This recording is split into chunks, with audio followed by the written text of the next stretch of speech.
중국 송나라에 문제왕이 즉위한 지 23년이 되었다. 그때 세상은 몹시 평화로웠다. 그러던 다음 해 음력 9월에 문제가 충렬묘시에 납시였다. 충렬묘는 충신 좌승상인 조정인의 묘였다. 조정인이 이부상서로 있을 때 남쪽에서 오랑캐가 쳐들어왔다. 그때 조정인은 문제를 모시고 뇌성관이라는 곳까지 피했다가 병사를 모아 석 달 만에 싸움을 진압했다.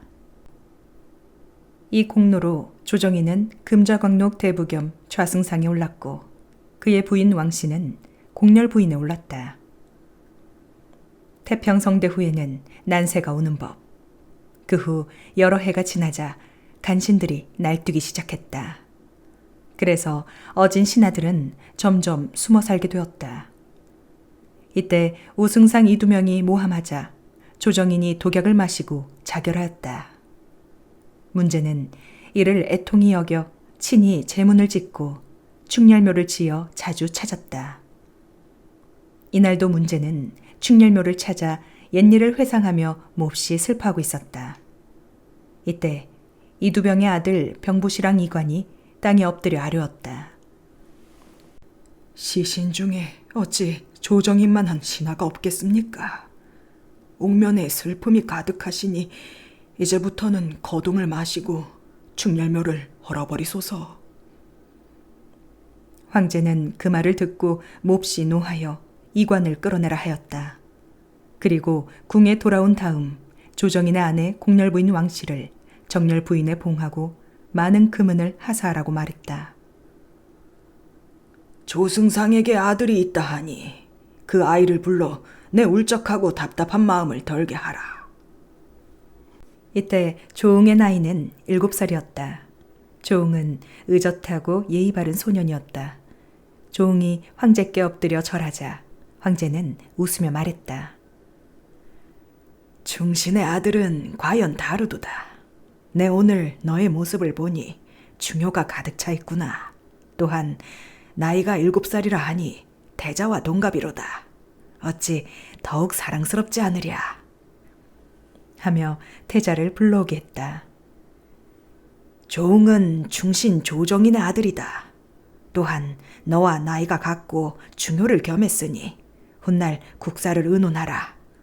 짐은 늙어 80살이 가까우니 너희들의 힘이 필요하도다. 황제의 말을 듣고 태자는 즐거워했다. 그러나 조응은 땅에 엎드려 아뢰었다. 성은이 만극하나이다. 그러나 소신은 아직 나이가 어리고 또한 나라의 법도가 있으니 공부를 마친 뒤 다시 용안을 뵙게 하소서.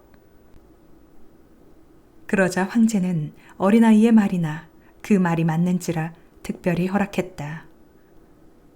네 나이가 13세가 되거든 벼슬을 내릴 것이니 가서 열심히 공부하도록 하거라. 웅이 큰 절을 올리고 물러나니 태자는 못내 서운했다. 그 후 황제는 조정의 신하들에게 조응을 무수히 칭찬했다. 이 말을 듣고 이두병과 그의 5 아들이 후한을 두려워하여 몰래 조응을 죽일 흉계를 꾸몄다. 그러나 조응은 벼슬을 하지 않고 되거래도 없으니 달리 방도가 없었다. 집으로 돌아온 조응은 어머니께 황제를 만난 일을 말했다. 왕부인은 웅의 말을 듣고 한편으로는 기쁘고 또 한편으로는 불안했다. 다음 해 섣달이 되었다. 이날 황제는 조정의 신하들과 조회를 하고 있었다. 짐의 나이가 어느덧 80을 바라보게 되었구나. 하늘은 짐의 죽음을 재촉하는데 태자의 나이가 어리니 이를 어찌할꼬. 그러자 모든 신하들이 엎드려 절하며 아뢰었다. 폐하께서는 염려하지 마옵소서. 승상 이두병이 있나이다.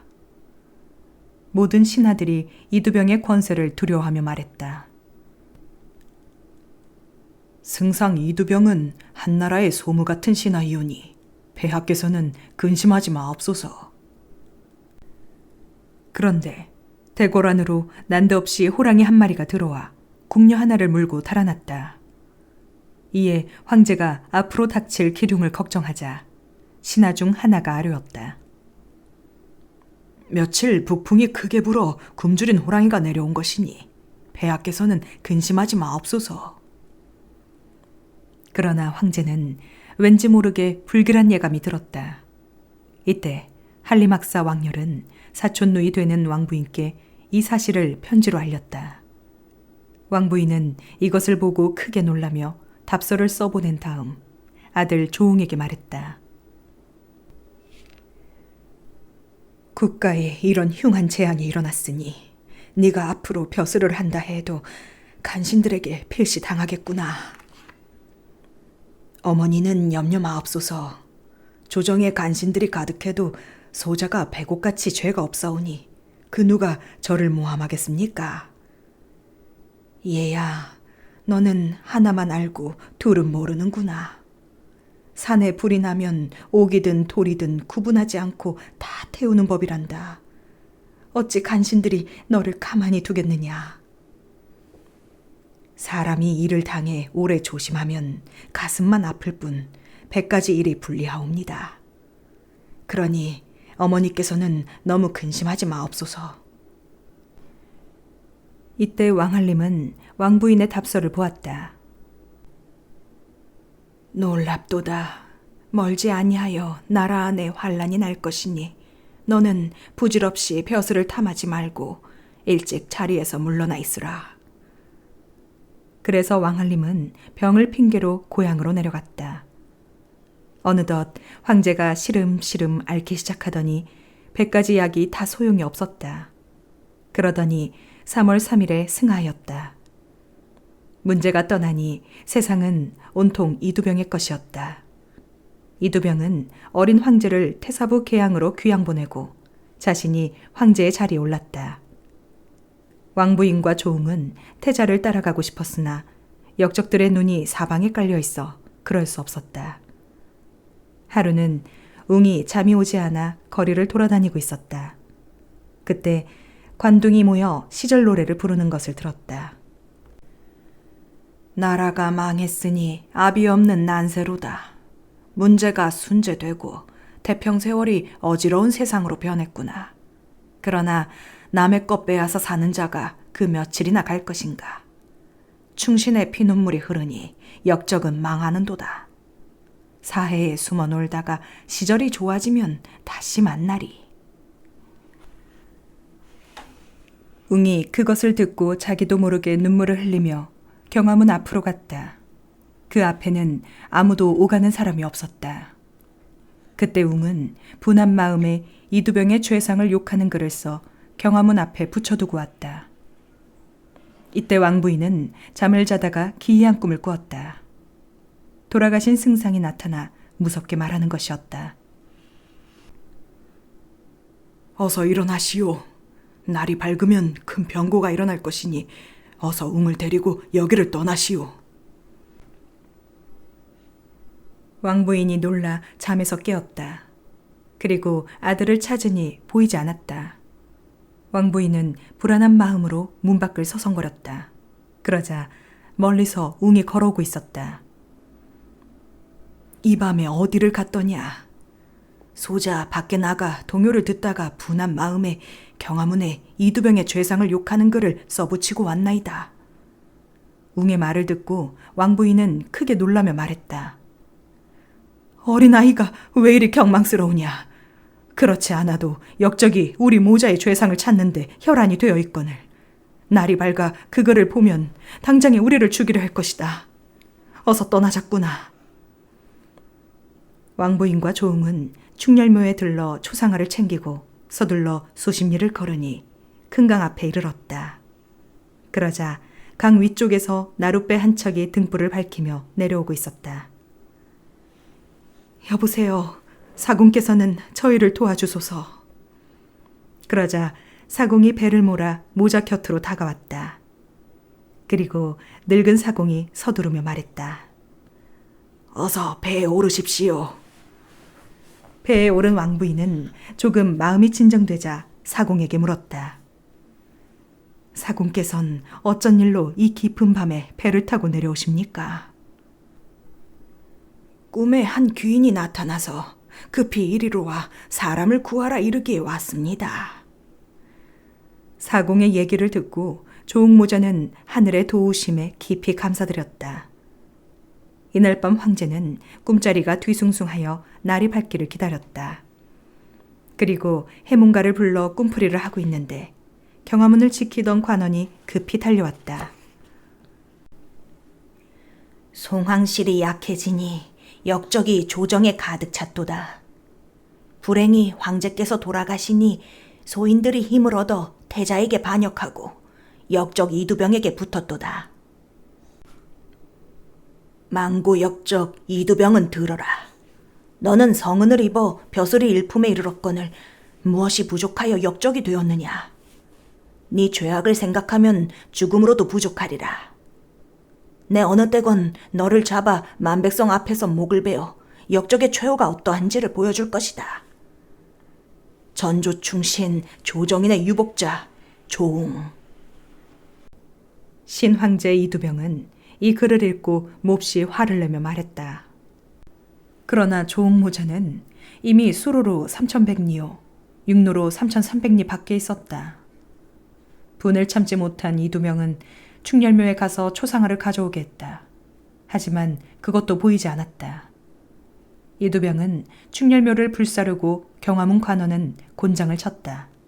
그리고 영을 내려 조옥모자를 잡아오면 상과 만호우의 벼슬을 주겠다고 했다. 조옥모자는 정처 없이 걷다가 소나무와 대나무가 울창한 어느 고을에 이르렀다. 그리고 우물가에 앉아 물을 먹으며 그곳 사람들에게 하룻밤 지내기를 청했다. 그러자 한 사람이 조옥모자를 어느 집으로 안내했다. 그 집에는 할머니와 어린 여자아이가 살고 있었다. 부인은 어디 사시며 어디로 가시오?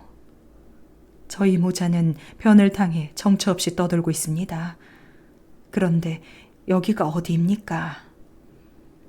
여기는 계량섬 백자마을이라오.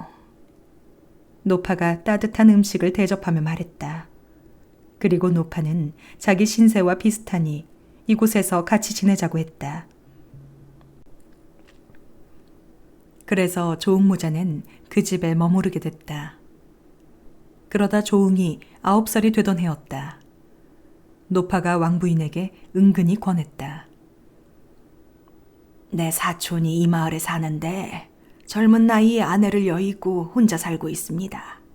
그러니 부인과 좋은 인연을 맺으시면 어떻겠습니까?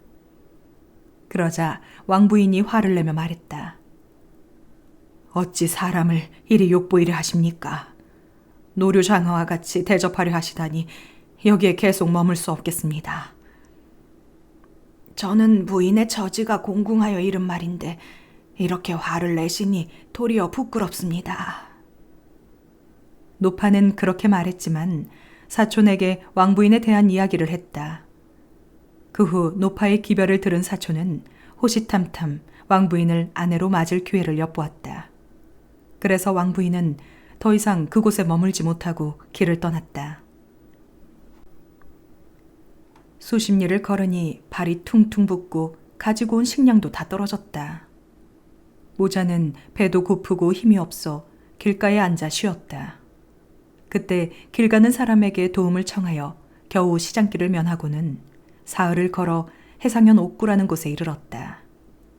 그곳에서 하룻밤 쉬려 했더니 마을 사람들이 이런 말들을 했다. 신황제가 조웅모자를 잡아 바치면 상을 주고 만호우로 봉한다 하더니 우리가 그들을 잡으면 부귀를 누릴 수 있겠군. 그러면서 오가는 행인을 유심히 살피고 있었다. 조웅모자는 이 말을 듣고 몹시 두려워 급히 마을을 떠나 깊은 산속으로 들어갔다. 이제는 어디를 가도 죽을 것이니 어찌하면 좋겠느냐. 왕부인이 슬퍼하며 조웅에게 말했다. 왕부인은 오랜 굶주림과 지친 몸으로 바위에 기대어 있었다. 그때 조응이 꽃을 꺾어 어머니께 드렸다. 이게 어찌 요기가 되겠느냐. 왕부인이 슬프게 말했다. 그때였다. 여성 대여섯 명이 산골짜기를 타고 내려오고 있었다. 부인은 뉘신데 이런 깊은 산 속에 있습니까? 저희 모자는 지금 길을 잃었고 몹시 배가 고픕니다. 왕부인의 말에 여성들이 모자를 가엾이 여겨 다가와 밥을 주었다. 이곳에서 동쪽으로 가면 인가가 있을 것이니 그리로 가십시오. 그렇게 말하고 여성들이 떠났다. 기운을 차린 조응이 길 떠날 차비를 하자 왕부인이 말했다. 우리가 이대로 가면 사람들에게 잡힐 것이니 나는 삭발을 하여 중이 되고 너는 상좌가 되거라. 안 됩니다. 정이 그러시려면 소자도 같이 머리를 깎겠습니다. 어린아이가 삭발을 하면 모두가 이상하게 생각한다. 그러니 너는 더 이상 아무 말 하지 말고 이 어미의 머리를 깎아라. 조응은 눈물을 머금고 어머니의 머리를 깎았다. 어머니의 긴 머리카락이 바닥에 닿을 때마다 조응은 입술을 꾹 깨물었다. 그러면서 마음속으로 굳게 다졌다. 내 오늘을 잊지 않아 기필코 역적 이두병을 잡고야 말 것이다. 머리를 다 깎은 왕부인은 행장에서 옷을 꺼내어 여승의 옷으로 지어 입고 고가를 썼다. 그리고 마을로 내려가니 아무도 알아보는 사람이 없었다. 그래서 마을에 들러 밥을 얻어먹고 장이 서는 곳에 깎은 머리카락을 팔았다. 머리카락 값으로 돈 단량을 받아 객점에서 머물렀다. 그런데 밤이 깊자 마을이 시끄러워졌다. 조응 모자가 놀라 나와보니 흉기를 든 도적들이 마을에서 날뛰고 있었다. 왕부인은 놀라 담을 뛰어넘었다. 그런데 조응이 보이지 않았다. 다시 조응을 찾아 나섰는데 그 틈에 도적 하나가 왕부인을 쫓아왔다. 마을은 온통 불길에 휩싸였고 왕부인은 아들의 이름을 부르며 달아났다. 왕부인은 마을 한쪽에 오래된 묘를 보고 그 비석 뒤에 숨었다. 한편 조응은 어머니를 잃고 헤매고 있었다. 이때 도적이 조응의 보찜을 빼앗았다. 그러자 조응이 울며 애걸하였다. 보찜 속에는 돈 몇 푼이 있습니다. 그것만 가지고 가고 짐은 그냥 주십시오. 그러자 늙은 도적이 조응을 불쌍히 여겨 짐 속에 돈 성냥과 초상화만 꺼내고 보찜을 주었다. 그러자 조응이 다시 울며 말했다. 초상화를 가지고 가려면 나를 죽이고 가져가소서. 초상화가 그렇게 소중한 것이냐? 늙은 도적이 묻자 조응이 거짓으로 대답하였다. 나는 보다시피 상좌입니다. 우리 대사께서는 늘 불상을 모시고 다니는데 오늘도 대사를 모시고 객점에 들었습니다. 그러다 혼란 중에 서로 헤어졌는데 만약 이 불상을 잃어버리면 나는 절에 돌아갈 수 없습니다. 그러니 필요 없는 불상은 제게 주십시오. 조응이 거듭 애원하자 늙은 도적이 초상화를 돌려주었다. 조응이 초상화를 짐 속에 넣으며 도적들에게 물었다. 저희 대사님을 못 보셨습니까? 그러자 도적 중 하나가 여성이 간 방향이라며 알려주었다. 이때 왕부인은 비석 뒤에서 잠깐 잠이 들었는데 꿈속에 좌승상이 나타나 말했다. 웅이 이 앞을 지나가는데 부인은 어찌 모르고 잠만 자고 있으시오. 왕부인이 놀라 꿈에서 깨었다. 그러자 묘 밖에서 발자국 소리가 들렸다. 웅이냐? 웅이 어머니의 목소리를 듣고 급히 달려왔다. 어머니, 소자 웅이 옵니다. 모자가 다시 만나니 어느새 날이 밝아오고 있었다. 그러자 비석의 글자가 뚜렷하게 보였다. 조옥모자는 무심코 그것을 읽었는데 거기에는 이렇게 쓰여 있었다. 대국 충신 병부실랑 겸 각도 집무허사 조정인의 불망비라. 그리고 그 밑에는 작은 글씨로 또 이렇게 써 있었다. 황제께서 밝히 살피사 위양을 벌주시니 모두가 조승상의 공의로다. 흩어진 백성들이 다시 모여 성덕을 찬양하니 이 은덕 무엇으로 갚을꼬. 조응모자가 비문을 보고 눈물을 흘렸다. 그러다 조응이 어머니께 여쭈었다. 아버님 비속이 어찌 이곳에 있습니까? 왕부인이 잠시 생각에 잠기더니 말했다. 네 부친이 병부실랑에 있을 때구나. 위양 두침이 포악하여 백성들이 다 어려움에 빠지자 모두들 고향을 떠났단다. 이에 황제께서 네 부친을 보내어 위양을 벌주시라 하신 일이 있었다. 그때 네 부친이 이곳을 다시 살기 좋은 땅으로 만드셨단다. 그러자 이곳 백성들이 비를 세웠단 말을 들었다. 그런데 내가 이렇게 보게 될 줄을 누가 알았으랴. 하고 필묵을 꺼내어 비문을 베낀 다음 하직하고 나왔다. 그러나 아무 데도 갈 곳이 없었다. 다시 마을로 다니다가는 무슨 변을 당할지 모르니 저를 찾아가는 것이 좋겠습니다. 웅의 말에 왕부인이 고개를 끄덕였다. 그래서 조응모자는 저를 찾아 험한 산속으로 들어섰다. 그렇게 두 모자가 세상을 떠돌아다닌 지 3년이 되었다. 하루는 종일 가다가 지나가는 사람도 못 만나고 객점도 없이 먹을 것은 떨어지고 허기에 지쳐 산골짜기에 앉아 쉬고 있었다. 그런데 한 스님이 다가와 말했다. 행로에 시장하실 것이니 이것을 드십시오. 깊은 산속이라 지나는 사람도 없어 걱정했는데 뜻밖의 대사님을 만나 이렇게 은혜를 입으니 백골난망입니다. 이것을 은혜라 하시면 소승은 부인께 정금을 얻었습니다. 그 은혜는 어떻게 갚을런지요? 소승은 본디 가난한 여승이라 사방에 걸식하며 지냈는데 어찌 정금을 주었다 하십니까? 대국 조승상의 부인이 아니십니까? 일신을 감추어 모습을 바꾸었으나 어찌 몰라보겠습니까?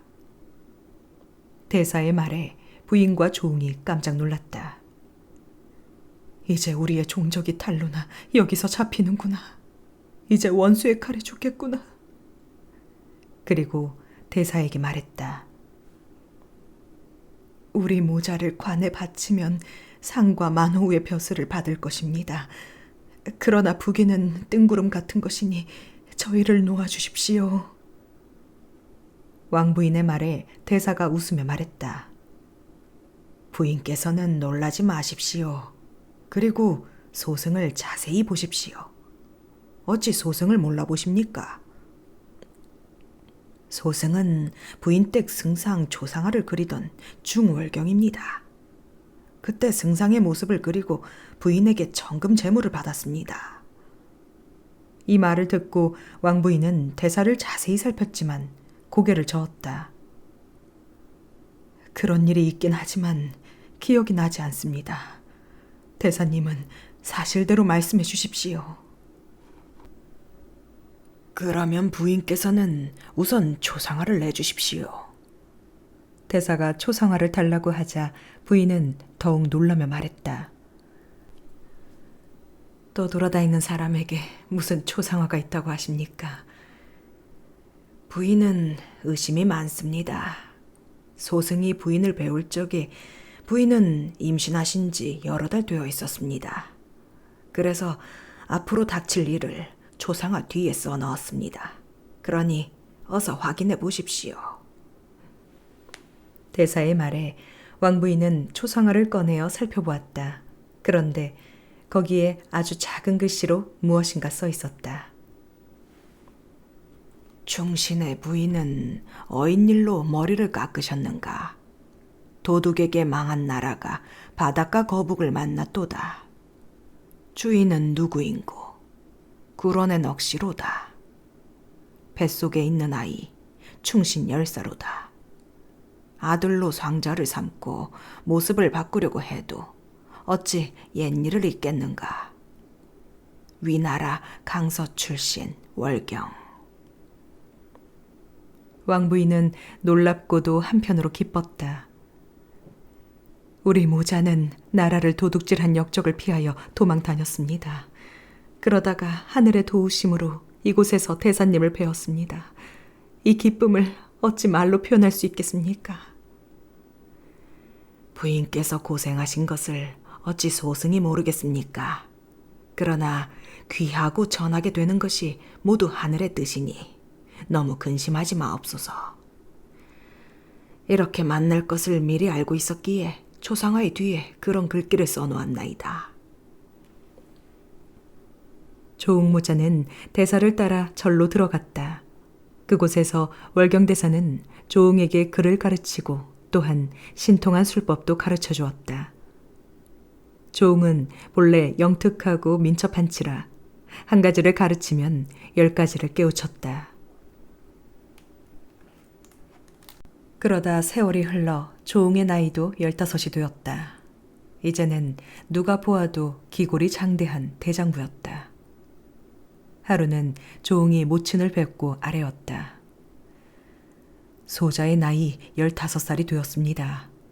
대장부가 세상에 태어나서 어찌 한 곳에만 있겠습니까? 천하를 두루 다니며 세상 구경도 하고 나란 일도 알고자 하오니 허락하여 주십시오. 그러자 왕부인이 놀라며 말했다. 말리타 양이 너는 나를 믿고 나는 너를 믿어 서로 의지하는데 어찌 나를 떠나려 하느냐. 네가 가면 나도 같이 가야겠다.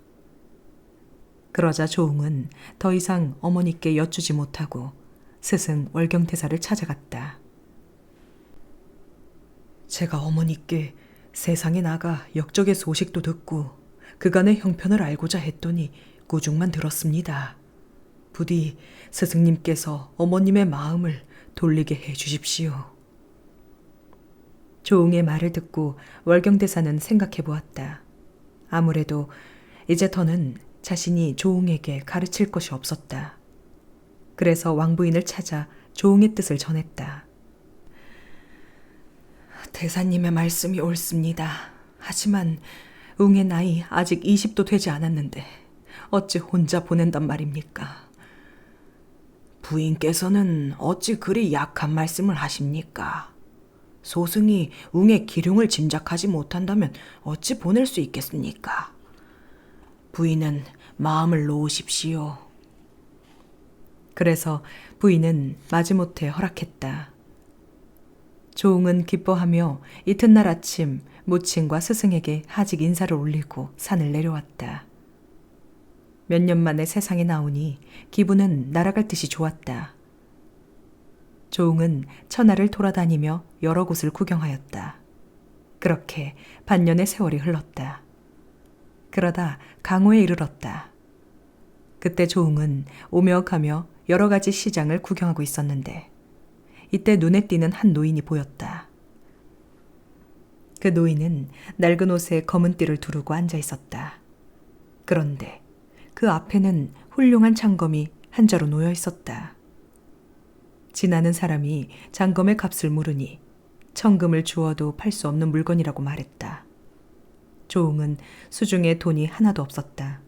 그러므로 장검의 값을 흥정해 볼 수도 없었다. 그래서 골목에 앉아 장이 파하도록 노인을 지켜보고 있었다. 다음 날도 조응은 멀리서 노인과 장검을 지켜보고 있었다. 그런데 어느 날은 노인이 벽에 이런 글귀를 써붙였다. 화산 도사의 한 소매가 무거우니 행색이 칼 파는 선비 같도다.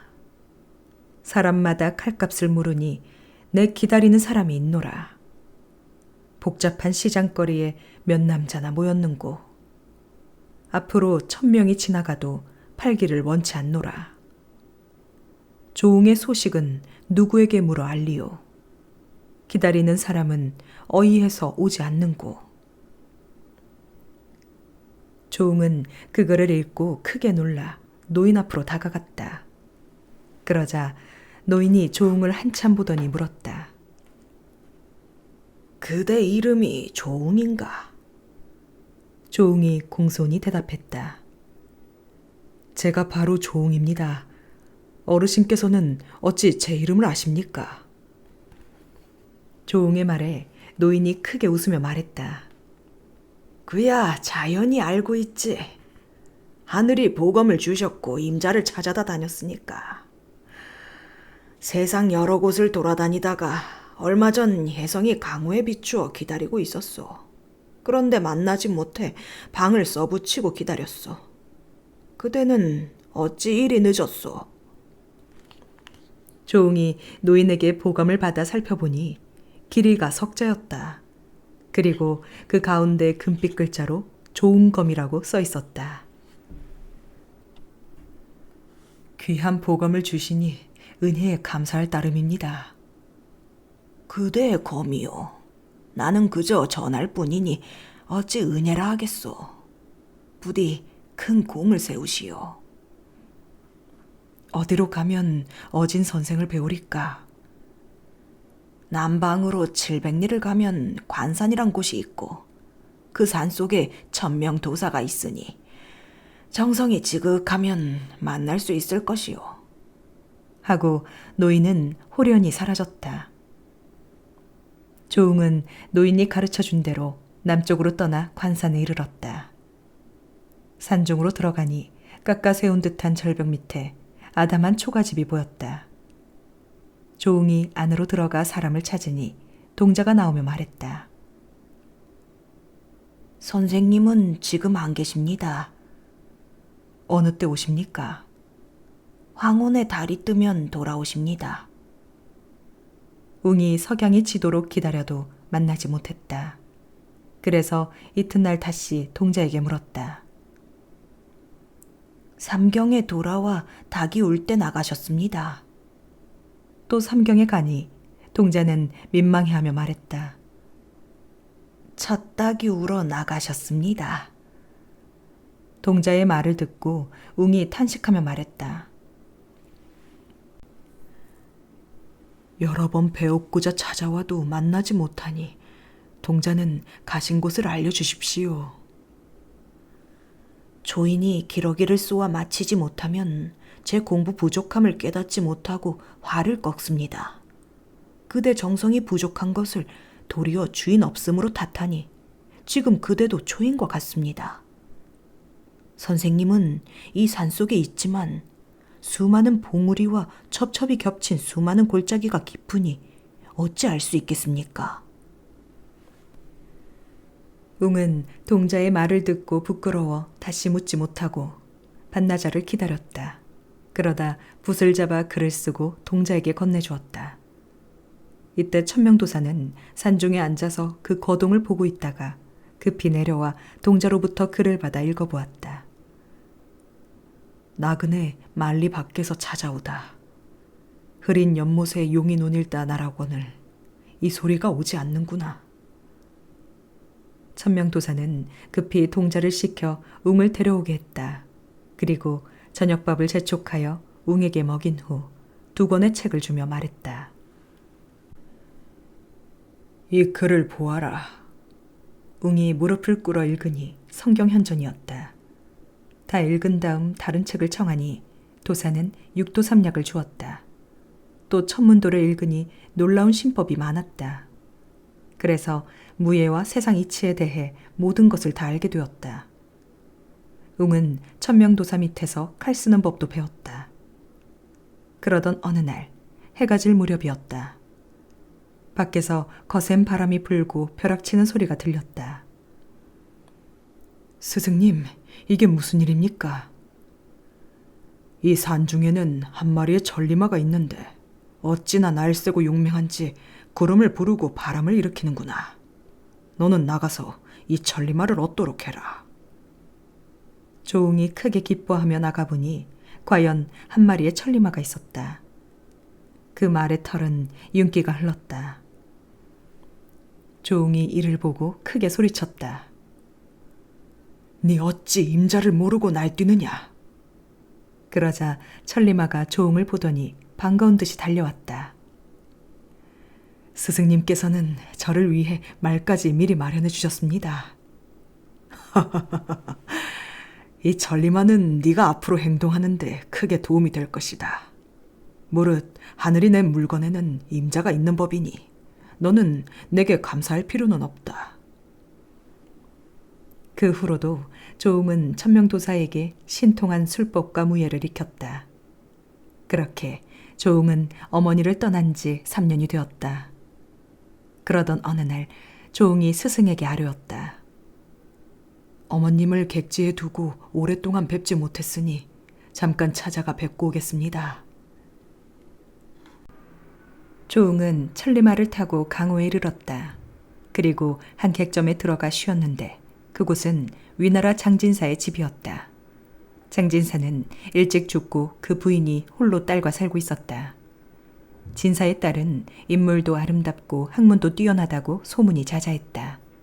그래서 모친은 딸에게 어울리는 신랑감을 얻고자 객점을 차리고 오가는 길손의 인물을 보고 있던 참이었다. 조응이 저녁을 먹고 뜰에 나가 달을 보고 있는데 안채로부터 아름다운 노랫소리가 들렸다. 초산의 나무를 베어 객실을 지은 뜻은 인거를 보려 한 것인데 영웅은 아니오고 걸객만 오는구나. 오동나무를 베어 검은고를 만든 뜻은 원앙새를 보려 한 것인데 까마귀만 지저귀는구나. 조응은 퉁소를 꺼내어 화답했다. 이어 우렁찬 노랫소리가 들려왔다. 산중에서 공부하여 천문도를 배운 뜻은 달나라의 항아를 보려 함인데 은하수에 오작교가 없어 오르기가 어렵구나. 푸른 대나무를 베어 퉁소를 만든 뜻은 그리운 님을 보려 함인데 그 누가 이 뜻을 알리요. 위부인과 딸이 중문을 열어 살펴보니 나그네의 모습이 예사롭지 않으며 훌륭했다. 이에 위부인이 기뻐하며 딸에게 말했다. 공자 같은 성인이 있으므로 기린이 있고 아름다운 딸이 있으므로 영웅이 있는 것이다. 그러자 장낭자가 부끄러워하며 별당으로 들어갔다. 그러다 자기도 모르게 깜빡 졸았는데 꿈속에 부친이 나와 엄히 이르는 것이다. 너의 평생 짝을 데려왔으니 오늘 밤에 좋은 인연을 맺도록 해라. 집이 없는 나그네이니 한번 가면 만나기 어려울 것이다. 장낭자가 부친의 손에 이끌려 초당에 나오니 황룡이 오은에 쌓여 칠성과 놀고 있다가 장낭자를 쳐다보았다. 장낭자는 놀라서 안으로 급히 들어왔다. 그러자 용이 장낭자의 치마를 물고 방으로 따라 들어왔다. 장낭자가 놀라 꿈에서 깨어보니 보기 드문 기이한 꿈이었다. 이때 조응은 자기도 모르게 발길이 중문을 열고 별당까지 이르렀다. 장낭자가 이것을 보고 놀라 이불 속으로 몸을 숨겼다. 낭자께선 놀라지 마십시오. 나는 길 가던 나그네인데 실을 읊는 소리가 들리기에 나도 모르게 들어왔소이다. 남녀 7세 부동석인데 어찌 예절을 돌보지 않고 아녀자의 방으로 들어오십니까? 어서 나가십시오. 낭자께서는 너무 꾸짖지 마십시오. 저도 양반의 후예이니 어찌 예절을 모르겠습니까? 다만 지금의 처지가 부모의 승낙을 받을 수 없으니 나중에 아뢰기로 하고 백년가약을 맺고자 합니다. 장낭자가 부끄러워 고개를 숙이니 조응이 낭자의 손을 이끌고 백년가약을 약속했다. 날이 셀 무렵이 되자 조응이 떠나려고 했다. 그러자 장낭자는 하루만 더 머물러 자신의 모친을 뵙고 가기를 청했다. 하지만 조응은 모친을 천리 밖에 두고 온 지 3년이나 되었기에 잠시도 지체할 수 없었다. 그렇다면 무슨 신물이라도 남겨주소서. 그러자 조응이 행장을 풀어 부채를 꺼내었다. 그리고 부채에 시를 써주며 다음에 만나는 신물로 삼도록 했다. 장낭자가 받아 읽어보니 내용이 이러했다. 둥소로 미인의 노래에 화답하고 쓸쓸한 방 안으로 나도 모르게 들어갔도다. 오늘 밤 어린 신랑은 누구인가? 영웅 조응이 분명하다. 새벽바람에 눈물로 하직하니 길이 아득하여 언제 온다 약속을 못하겠구나. 이날 밤 위부인은 꿈을 꾸었는데 황룡이 별당에 들어가 장낭자를 업고 구름 위로 올라갔다. 위부인은 발을 구르며 장낭자를 부르다 깨어나니 남가 일몽이었다. 급히 창을 열고 밖을 보니 날이 밝아 있었다. 위부인은 서둘러 장낭자의 방으로 갔다. 날이 밝았거늘 무슨 잠을 이리 자느냐? 어찌 이리 일찍 일어나셨습니까? 위부인은 딸의 모습을 살피다가 근심스럽게 물었다. 네 모습을 보니 정신이 없는 듯 하는구나. 어디가 아픈 것이냐? 밤에 달빛을 구경하다 늦게 잤더니 피곤하여 그러합니다. 왕부인은 아들을 보내고 걱정하며 지내고 있었다. 그런데 하루는 월경대사가 와서 말했다. 부인께서는 염려하지 마십시오. 웅이는 어진 스승을 만났고 또 훌륭한 보물을 얻었으니 어찌 즐겁지 않겠습니까? 대사께서 그 일을 어찌 아십니까?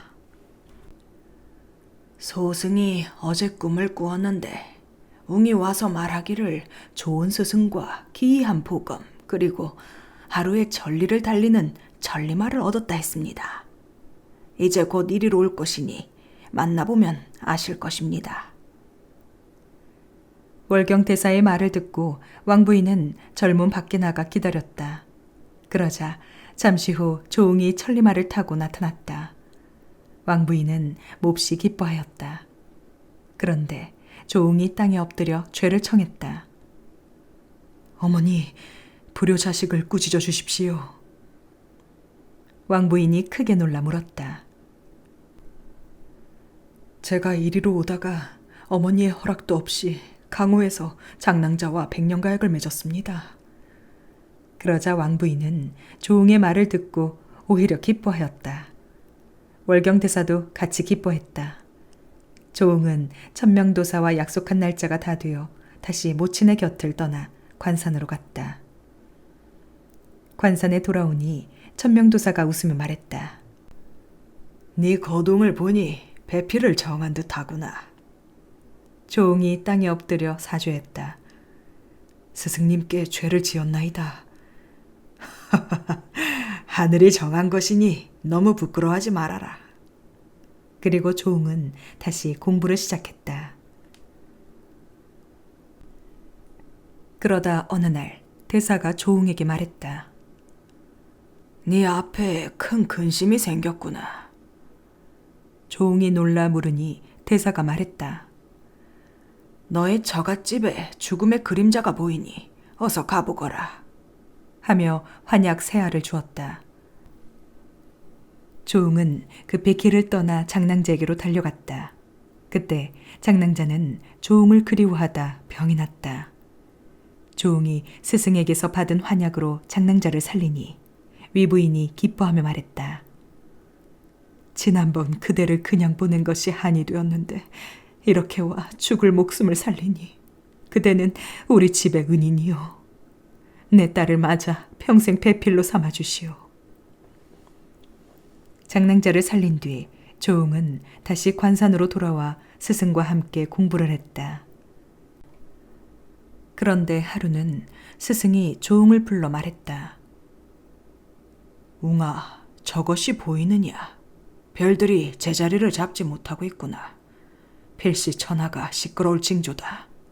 너는 내려가 오랑캐를 물리치고 위나라를 도우거라. 그리고 송나라를 다시 일으켜라. 조응은 스승의 명을 받아 하직 인사를 올리고 산을 내려왔다.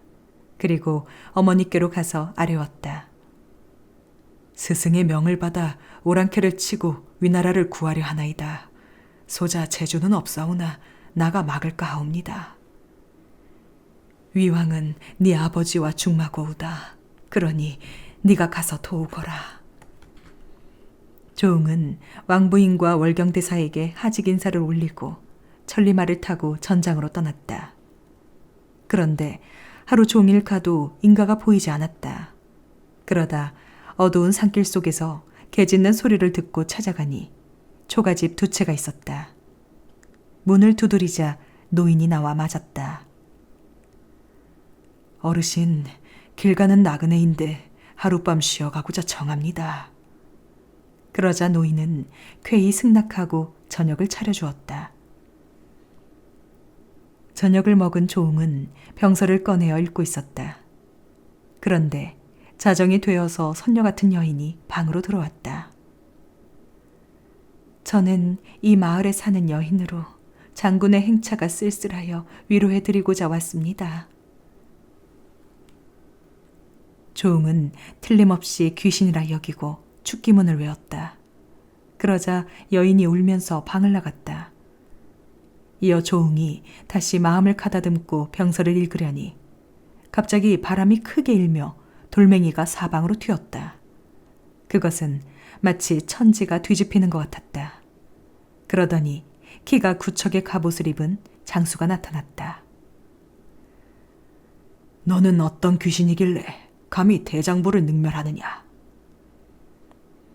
저는 관서 땅의 장수인데 뜻을 이루지 못하고 이렇게 떠도는 귀신이 되었습니다. 그러다 오늘 뜻밖의 영웅을 만나 제 원수를 갚을 때가 온 듯하여 감히 시험해 보았습니다. 조금 전에 여인은 저희 아녀자입니다. 장수가 말을 마치자 조금 전 여인이 갑옷을 들고 들어왔다. 부디 이 갑옷을 입으시고 저의 원한을 풀어주십시오. 이튿날 조응이 노인에게 묻자 노인은 마을 뒤에 2개의 무덤이 있다고 알려주었다.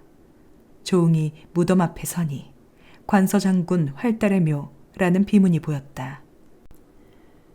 며칠 뒤 조응이 위나라에 도착해 싸움터로 가보니 넓은 벌판에 양쪽이 진을 치고 있었다. 서번의 군사는 산을 등지고 있었고 위나라 군사는 강을 등지고 있었다. 그런데 서번 장수가 칼을 한 번 번뜩일 때마다 위나라 장수는 죽거나 달아나기에 바빴다. 위나라 장수는 빨리 나와 내 칼을 받으라! 번장이 외쳤다. 그러자 위나라 병사들이 모두 벌벌 떨었다. 위왕은 이제 더 이상 버틸 수 없단 것을 알고 항복의 글을 써 후군장에게 주었다. 후군장이 번왕에게 항복 문서를 바치자 번왕은 도리어 화를 내며 말했다. 너희 왕은 앉아서 문서만 보내니 어찌 이토록 무례하냐? 네 머리를 베어 본보기로 삼겠다. 후군장의 머리가 말 아래로 뒹굴자 번장이 그 머리를 칼에 꿰어들고 달렸다. 그러자 위나라 병사들이 모두 사시나무 떨듯 떨었다. 위왕이 이것을 보고 비통해하며 자결하려 했다. 이때 조응이 천리말을 타고 달려들며 소리쳤다. 번장은 내 칼을 받으라. 양진의 군사들이 어리둥절해하는 사이 조응이 번장을 향해 달려들었다. 번장이 가소롭단 듯 칼을 휘둘렀으나 조응은 쉽게 피했다. 그리고 보검을 휘두르니 제대로 싸워보기도 전에 번장의 목이 땅에 떨어졌다. 조응은 위왕 앞에 엎드려 말했다. 감히 외인이 당돌하게 나섰으니 어찌 죄를 면하겠습니까? 위왕은 조응을 보고 치하하며 말했다. 과인이 어리석은 탓에 장군을 미리 맞아들이지 못했구려. 과인의 목숨이 오늘로 끝나게 될 것을 장군이 살려주었으니 이 은혜를 무엇으로 갚으리요? 그런데 장군의 성함은 어찌 되시오? 저는 좌승상 조정인의 유복자 조응이라 하옵니다. 위왕이 그 말을 듣고 기뻐하며 말했다. 장군의 부친은 과인의 중마고우라. 이제 그대를 보니 벗을 대면한 듯 기쁘구나. 그리고 위양은 조응을 대원수로 삼았다. 그러나 장소를 잃게 된 번왕은 크게 놀랐다. 그 장수는 도대체 누구인가? 비범한 인물이로다. 그러자 한 장수가 자리를 박차고 일어섰다. 그 장수의 머리는 제 칼끝에 달렸으니 대왕께서는 염려 마옵소서. 장수는 긴 창을 들고 진 앞으로 나와 우레와 같이 외쳤다. 그러나 조응의 복음과 오래 겨루지 못하고 목이 땅에 떨어졌다. 번왕은 나와 항복하라. 만일 항거하면 죽음을 면치 못하리라. 번진의 장졸들이 조응의 기세에 눌려 멀찍이 물러났다. 그때 번국의 이황이 칼을 뽑아들고 앞으로 나섰다. 그러자 갑자기 진지에 자욱하게 안개가 끼었다. 사물을 분별할 수 없게 되자 조응 대원수의 뒤로 한 적장이 달려들었다. 새 장수가 얽혀 싸우니 오래도록 겨루어도 승부가 나지 않았다. 순간 대원수의 칼이 번뜩이더니 한 장수의 목이 땅에 떨어졌다. 그것은 이황이었다. 이렇게 되자 위진의 기세가 올라가고 함성이 떠나갈 듯했다. 곧 또 한 장수가 쓰러지니 역시 번의 장수였다. 조원수는 크게 위세를 떨치며 보검을 높이 쳐들었다. 그리고 곧바로 번진으로 쳐들어가니 삽시간에 번의 군사들이 수없이 쓰러졌다. 번진의 장졸들이 사방으로 달아나고 번왕 또한 옷을 벗어 팽개치고 도망갔다. 원수는 남은 장수들을 묶어 위진으로 데려갔다. 그리고 적의 군량과 무기를 거두어 오도록 했다. 또 번진의 장수 14을 묶어 꾸짖으며 말했다. 오늘 너희들을 모두 죽일 것이나 특별히 살려보낸다. 그러니 너희는 가서 너희 왕에게 다신 헛된 생각을 먹지 말라고 전하거라. 그러나 번왕은 달아나서 군대를 수습하고 다시 기회를 노렸다. 하지만 천문지리에 능통한 조응의 눈은 속일 수 없었다. 결국 번왕은 조원수에게 잡혀 묶이고 말았다. 그러자 번왕은 이렇게 말했다. 천하가 모두 이두병을 미워하고 있습니다.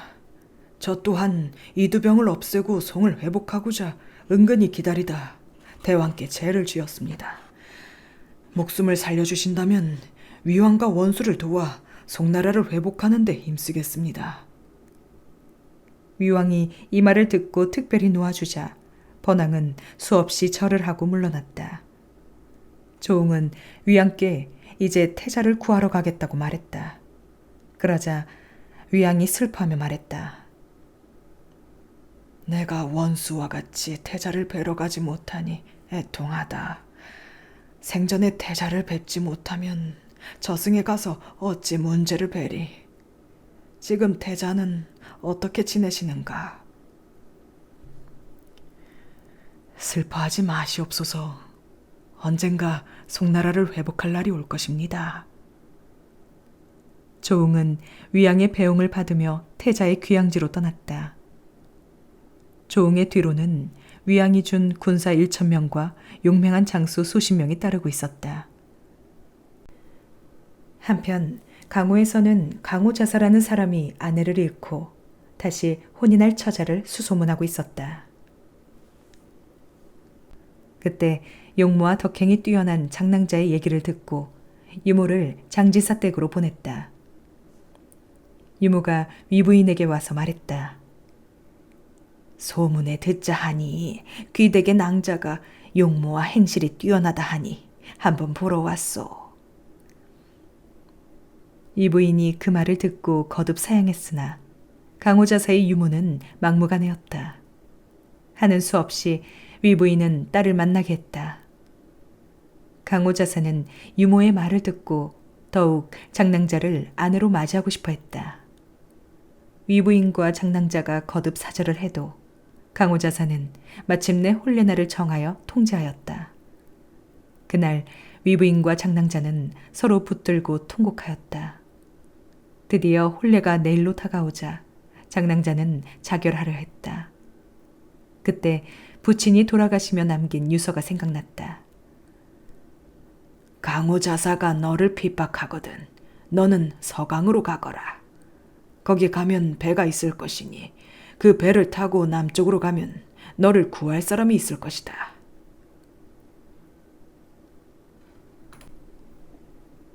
장낭자는 부친의 유언대로 서강으로 향했다. 그러자 과연 한 척의 배가 있어 그 배를 타고 수백 리를 가니 무태 닿았다. 그리고 산속으로 들어가니 절이 있었다. 한 스님이 나와 물었다. 어찌하여 이런 깊은 산속으로 오셨습니까? 저는 강호 땅에 살다 집안에 변이 있어 떠돌다 이곳까지 왔습니다. 그곳은 바로 조웅의 모친 왕부인이 있는 절이었다. 이에 중들이 장낭자를 왕부인과 월경대사가 계신 곳으로 데려갔다. 왕부인이 보니 세상에 보기 드문 미인이었다. 이 미인을 보자 강호에 있다는 장낭자 생각이 났다. 위국 땅에 산다고 하니 이번 싸움의 승패를 아시는가? 오다가 듣자오니 서번 오랑캐가 크게 패하고 돌아갔다 합니다. 그 말을 듣고 왕부인은 크게 위로가 되었다. 강호에 살았다면 혹여 장진사 댁의 딸을 아는가? 장낭자가 깜짝 놀라며 물었다. 어찌 장낭자를 아십니까? 왕부인이 조웅에게서 들은 말을 전하니 장낭자가 눈물을 흘리며 부채를 꺼내놓았다. 소녀가 그분을 처음 만나 이별할 때 주신 신물입니다. 왕부인이 그것을 보니 조웅의 부채가 맞았다. 그 아이가 장진사 댁의 사위가 되었다고 했는데 내 생전에 너를 보지 못하고 죽을까 걱정했다. 그런데 하늘이 도우사 오늘 이렇게 만났구나. 이날부터 장낭자는 시어머니와 며느리의 예로서 왕부인을 지성으로 섬겼다. 조원수는 태자의 귀양지로 향하면서 각 고을에 연락을 했다. 그러자 놀라지 않은 관리들이 없었다. 서로 앞다퉈 길에 늘어서서 영송하였다. 그리고 관서에 이르러서는 활달의 무덤을 깨끗이 청소하고 친히 제사를 지내주었다. 제사가 끝난 뒤에는 갑옷을 무덤 앞에 묻어주었다. 그리고 승전고를 울리자 난데없이 신장 하나가 나타났다. 신장은 허리를 굽혀 원수를 향해 절을 하고는 어느덧 사라졌다. 원수는 고을 백성들에게 말했다. 활달 장군의 묘를 착실히 가꾸고 봄과 가을에 제사를 올리라. 그리고 조웅은 길을 떠나 관산으로 갔다. 산중에 들어서니 주위 풍경도 여전하고 초가집도 여전한데 스승은 보이지 않았다. 그런데 벽에 전에 없었던 글이 써 있었다. 화산 도사는 어느 때 돌아올 것인가? 아침에 금강호요, 저녁에 관산이라. 그림자처럼 가는 곳을 모르니 다시 만날 날이 그 어느 때일꼬. 그 글을 보니 조웅은 스승 생각에 눈물이 났다. 조웅은 강호에 사람을 보내 장진사 댁에 숙소를 정하게 했다. 그러자 강호 자사가 이 소식을 듣고 몹시 놀라며 원수가 보낸 사람에게 말했다. 장진사 댁의 부인이 살인을 저질러 아가씨는 도망가고 부인은 옥에 갇혔습니다. 그러니 그곳에 머물지 말고 객사에서 쉬십시오. 원수는 그 말을 전해 듣고 몹시 놀랐다.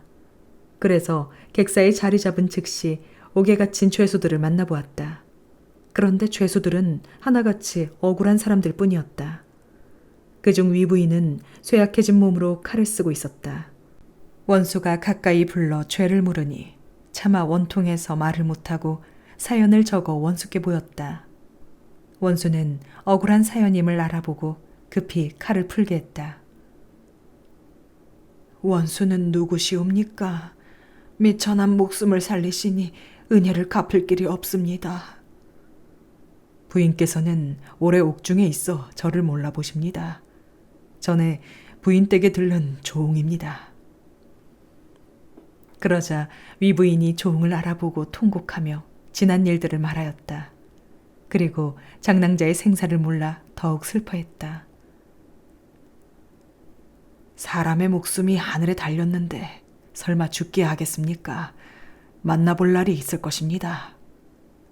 그리고 억울한 죄인들을 모두 풀어주고 부인을 모함한 강호자사를 잡아들여 죄에 따라 처벌하였다. 원수는 위부인의 식구를 거느리고 어머니가 계신 강서남으로 향했다. 그리고 미리 통지하기를 대국 충신 위국대 원수 겸 각도 안찰어사 조홍이라고 했다. 왕부인과 장랑자와 월경대사가 그것을 보고 기뻐하였다. 그리고 기다리니 이윽고 조홍이 강서남에 들어왔다. 황금갑옷에 보검을 차고 천리마를 타고 들어서는데 그 위엄이 하늘을 찌를 듯했다. 장랑자는 위부인을 보고 기쁨의 눈물을 흘렸다. 원수는 두 부인과 장랑자와 함께 별당에서 밤이 늦도록 그간의 못한 얘기를 나누었다. 그리고 이튿날 다시 태자의 귀양지로 떠났다. 원수는 태자가 있는 계양도로 가는 길에 서번국을 지나야 했다. 그때 서번국 왕은 장수들을 불러 계책을 논의하고 있었다. 어찌해야 조원수를 달랠 수 있겠느냐? 조원수는 탐제 호색하다 하오니 예쁜 궁녀를 내리시고 만호 후에 봉한다고 하소서. 번왕이 옳다 여기고 원수가 번국에 이르자 천금 보화를 바쳤다. 그러나 원수는 이것을 모두 번국의 신하들에게 나누어 주었다. 궁녀를 보내어 유혹하자 조원수는 요망하다 하여 내쳐버렸다. 번왕이 이 소식을 듣고 조원수의 마음을 사로잡을 자신이 있는 다른 궁녀를 구했다. 그러나 아무도 나서지 않고 금년이라는 한 궁녀만 검은고를 안고 남아 있었다. 제가 가서 원수를 달래보겠습니다. 금년이 원수 앞에 나서서 검은고를 뜯으며 노래하는데 그 곡조가 슬프기 그지없었다. 저는 번국 사람이 아니고 위국 서강 땅에 사는 두우성의 딸 금년입니다. 일찍이 아비를 여의고 늙은 어미여 살다가 저번 난리 때 번국으로 잡혀왔습니다. 이렇게 원수를 배웠으니 바라옵건대 제가 다시 어미를 만날 수 있게 해주십시오. 이튿날 원수는 금년을 데려가니 양해해달라고 통지하고 떠났다. 그러자 조원수의 약점도 잡지 못하고 아름다운 궁녀만 잃은 번왕은 몹시 화를 냈다. 원수는 길을 재촉하여 태산부 근처에 이르렀다. 그리고 계양도 소식을 알아보니 태산부에 자살하는 사람이 태자를 해치려고 독약을 가지고 왔다고 했다. 그리고 같이 머물고 있는 충신들도 모두 없애버린다고 했다. 원수는 천리마를 타고 70리길을 달려 태자가 머문 곳으로 갔다. 그곳은 사방에 창칼이 번뜩이고 군사가 겹겹이 둘러싸고 있었다. 원수가 안의 형편을 살피니 늙은 충신들이 가득한 곳에 한 여인이 검은고를 뜯으며 노래하고 있었다. 옥도끼 금도끼 나를 가라 월궁의 개수나무를 베는구나. 흔들리는 곳은 어디뇨? 계량도다. 모시도다 모시도다 우리 황태자 모시도다. 눈 속의 매화가지에 봄바람이 불어 꽃이 피었네. 모였도다 모였도다 송나라 충신들이 모였도다. 묻노라 이 밤이 몇 시더냐.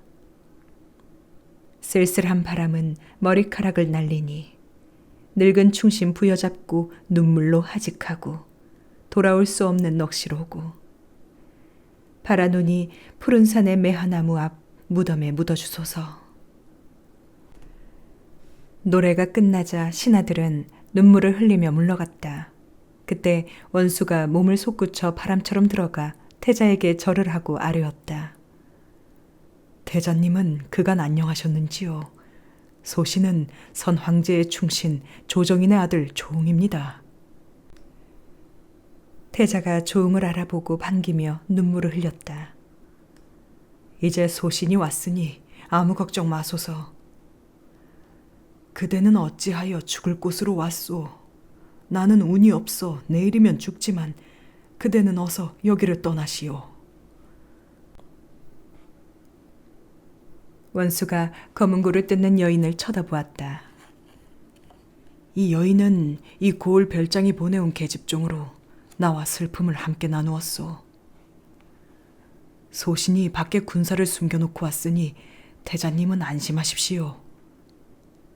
그리고 원수는 단숨에 달려가 장수들에게 이르고 다시 계양도로 돌아왔다. 그러자 어느새 날이 밝아오고 있었다. 원수가 칼을 뽑아들고 태자의 처소로 달려가니 벌써 자사의 부하가 약그릇을 들고 들어서고 있었다. 그리고 충신들은 모두 묶여 있었다.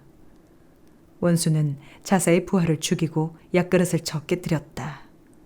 그리고 군사를 시켜 모든 충신들을 다 풀어주고 태자 앞에 엎드려 절하였다. 그때 번항은 염탐꾼의 이야기를 듣고 원수와 태자가 번국으로 오는 것을 알았다. 그래서 심리 밖까지 나와 맞았다. 우리 번나라가 비록 가난해도 군사는 강하니 원수께서는 저희와 합작하는 것이 어떻겠습니까? 번항의 말에 원수는 이를 거절하였다. 그러자 번항은 신하들과 흉계를 꾸몄다. 그래서 원수가 잠자리에 들자 태자의 숙소를 에워싸 태자를 번국으로 데려갔다. 그때 원수는 꿈자리가 뒤숭숭해 일어나 태자의 숙소로 갔다. 과연 태자가 자리에 없었다. 원수는 대경실색하여 칼을 뽑아들고 번항에게 달려갔다. 태자는 지금 어디에 계시느냐? 원수께서는 진정하소서. 어찌하여 태자의 거처를 번항에게 물으십니까? 그러자 원수는 몹시 화를 내며 칼을 휘둘렀다. 번항이 황급히 엎드려 죽지는 않았으나 상투가 잘려나갔다. 번항은 놀라서 겁을 먹고 말했다.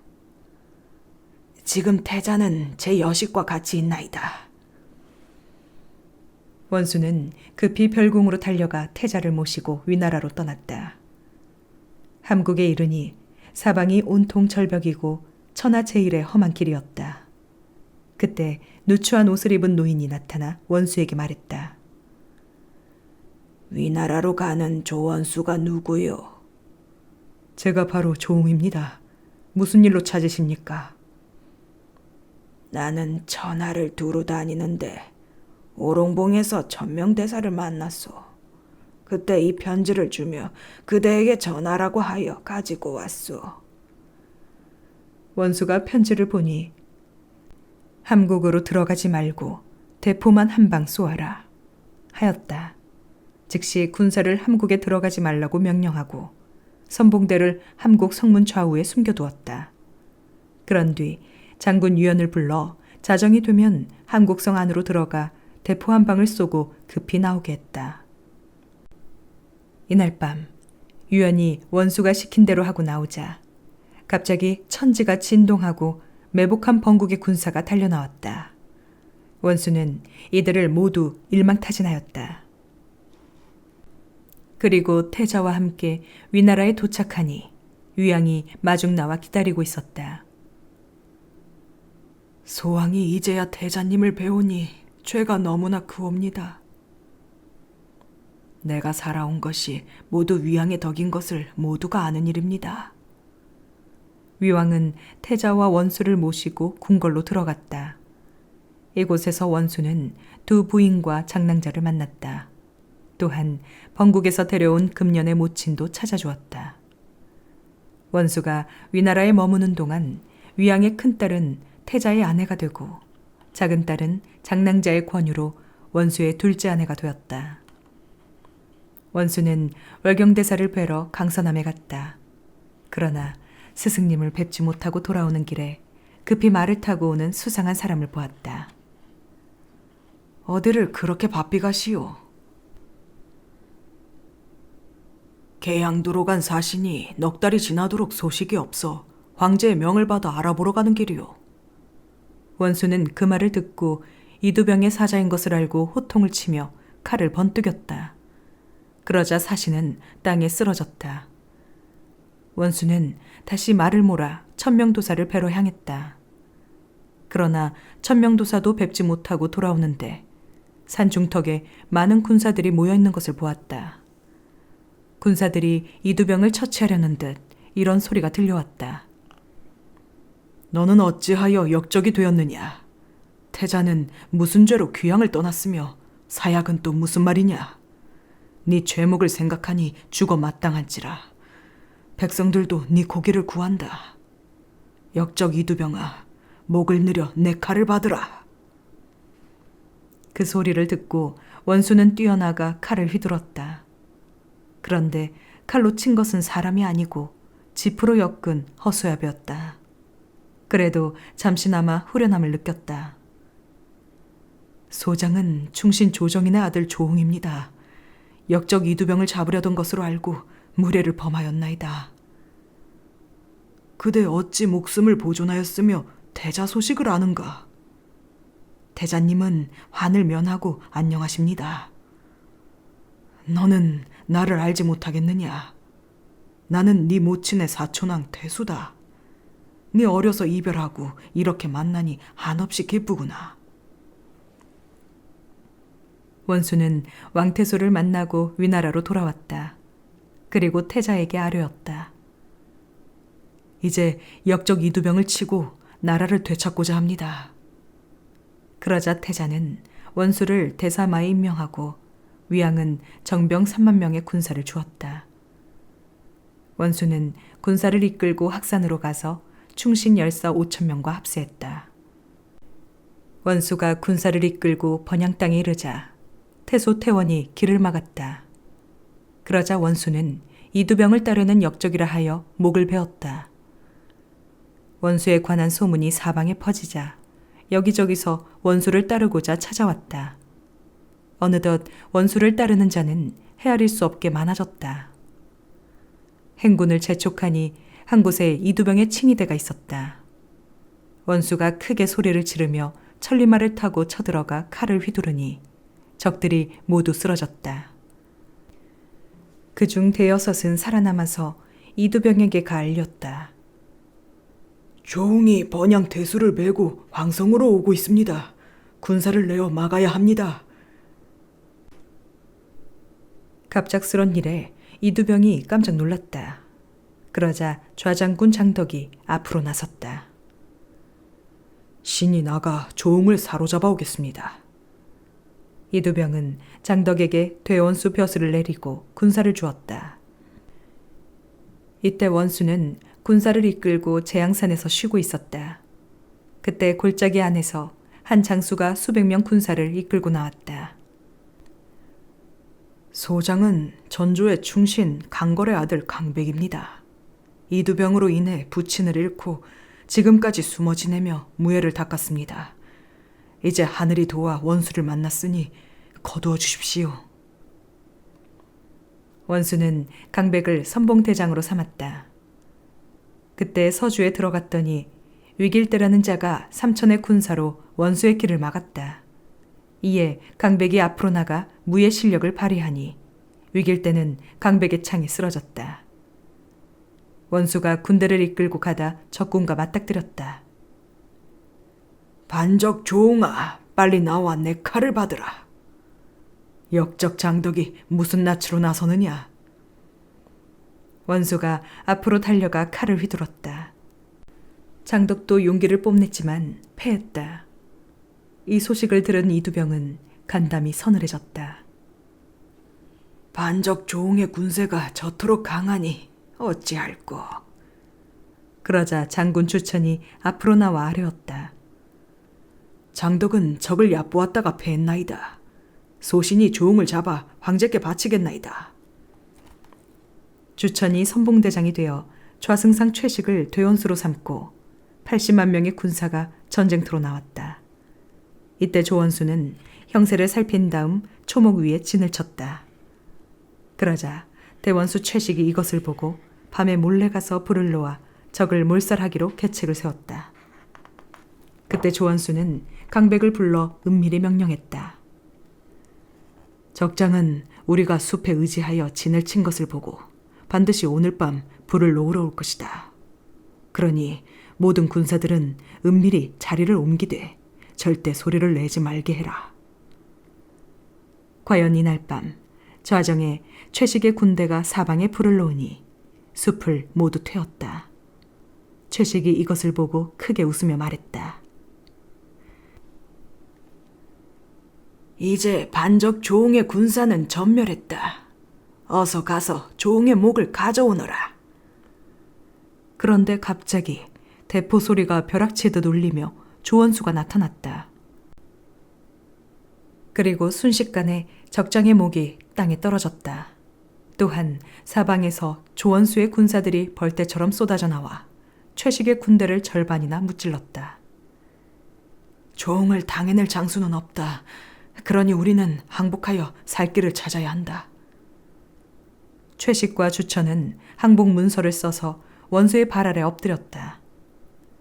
소인들이 무지하여 원수를 알아뵙지 못했습니다. 죽어 마땅하나 목숨만 살려주십시오.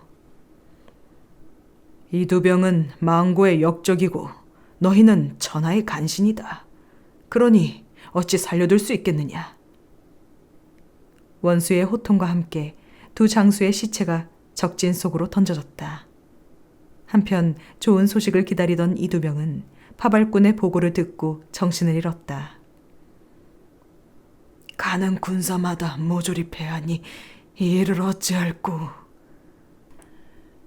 그때 키가 구척이고 눈이 왕방울만한 장수 3명이 들어와 땅에 엎드렸다. 저희의 아비가 반적 조응의 손에 죽었단 소식을 듣고 부친의 원수를 갚고자 왔나이다. 신들의 이름은 1대, 2대, 3대입니다. 아비의 원수를 갚고자 하오니 허락하여 주십시오. 이두병이 크게 기뻐하고 군사 50만을 주고 1대를 대원수로, 2대를 부원수로, 3대를 선봉대장으로 삼았다. 1대는 서창에, 2대는 회음에, 3대는 강진에 진을 쳤다. 그때 원수의 진에 한 도사가 와서 뵙기를 청하더니 편지를 주고 사라졌다. 1대의 진중에는 들어가지 말지어다. 2대의 진중에는 백마의 피를 칼에 묻히고 귀신을 쫓는 주문을 외라. 3대의 왼쪽에는 가까이 하지 말라. 원수는 편지를 보고 그것을 마음속에 새겼다. 이튿날 일대가 진 앞에 와서 소리쳤다. 반적은 나와 내 칼을 받으라. 원수가 앞으로 나가니 일대는 키가 구척에 눈은 왕방울만 했다.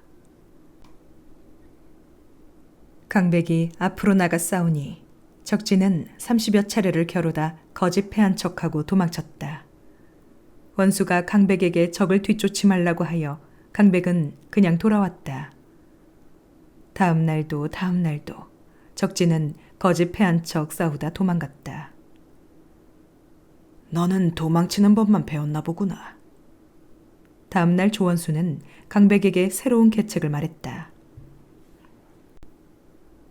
내일 그대가 적장과 싸우되 날이 저물거든 거짓 패한 척하고 적진으로 들어가라.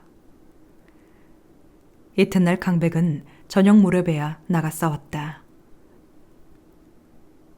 그리고 50여 차례를 싸우다 날이 완전히 저물자 원수가 시키는 대로 거짓 패한 척하고 적진으로 달려갔다.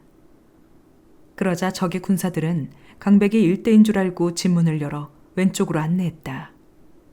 놀란 일대가 강백을 뒤따랐으나 일대의 군사들이 창으로 찔렀다. 이놈들아, 너희는 대장도 모르느냐? 군사들이 불을 밝히고 보니 정말 대장이었다. 그러나 일대는 이미 창에 찔려 죽은 후였다. 원수가 이것을 보고 탄식했다. 참으로 어리석다. 자기 꾀에 자기가 빠졌구나. 일대의 죽음을 보고 이대가 슬피 울며 이를 갈았다. 반적 조웅아, 너를 죽여 맏형의 원수를 갚겠다. 이대의 용맹은 일대의 10배나 되었다. 그러나 100여 차례를 겨룬 다음 도사가 가르쳐준 대로 축기문을 외우고 온 힘을 다해 칼을 치니 이대가 깜짝 놀라 칼을 떨어뜨렸다. 그리고 이대는 원수의 칼에 목이 떨어졌다. 그러자 3대가 크게 분노하여 창을 들고 달려왔다. 너를 죽여 형님의 원수를 갚겠다. 원수는 3대와 싸우면서 도사의 말대로 오른쪽만 쳤다. 그것은 용과 범이 싸우는 듯 100여 차례를 싸워도 승부가 나지 않았다. 이때 원수는 약간 초조해졌다. 모든 일이 끝나자 태자는 싸움에 나간 장수들에게 상을 내렸다. 조원수는 번왕이 되었다. 그리고 부인 장씨는 왕비가 되고 원수의 모친은 정절 부인이 되었다.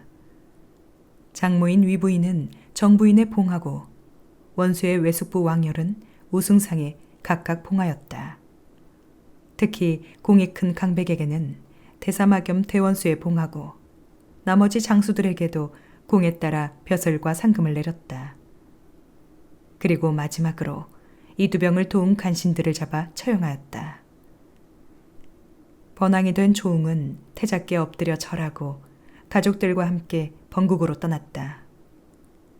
새 황제가 즉위한 뒤에는 해마다 풍년이 들어 백성들은 태평세월을 즐겼다.